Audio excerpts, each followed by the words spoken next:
আমার সামনে যেটি দেখতে পাচ্ছেন এটি হচ্ছে বিটরুট পাউডার। আমি এটা গ্রিন টাচ, এই যে দেখা যাচ্ছে নাকি নামটা, গ্রিন টাচ থেকে অর্ডার করেছি।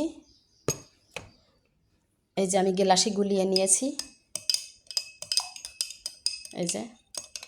তো এটা কিন্তু খুবই একটা ভালো ফুড, গুড ফুড বলা যেতে পারে। মারিঙ্গা পাউডার যেমন মারিঙ্গা পাউডারের মতো এরকম গুড ফুড এটাকে বলা যেতে পারে। খুবই আমাদের জন্য এটা উপকারী একটা পাউডার।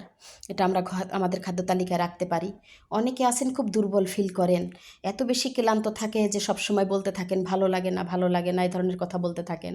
হ্যাঁ, অনেক সময় আমাদের খাদ্য তালিকায় খুব বেশি ন্যাচারাল এবং ফ্রেশ ফুড না থাকার কারণে আমরা দুর্বল ফিল করি। সেই ক্ষেত্রে বিটরুট পাউডার আপনাকে অনেক বেশি সহায়তা করবে।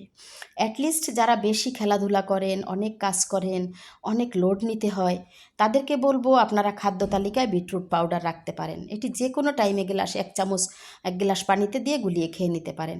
এটি আপনাকে অনেক বেশি এনার্জেটিক করবে, চুল স্কিন ঠিক রাখবে, ব্লাড প্রেশার কন্ট্রোল রাখবে, অন্যদিকে রক্তশূন্যতাও দূর করবে। আমি খুব বেশি সাজেস্ট করব তাদেরকে যারা ব্লাড প্রেশারের রোগী এবং যারা রক্তশূন্যতায় ভুগছেন।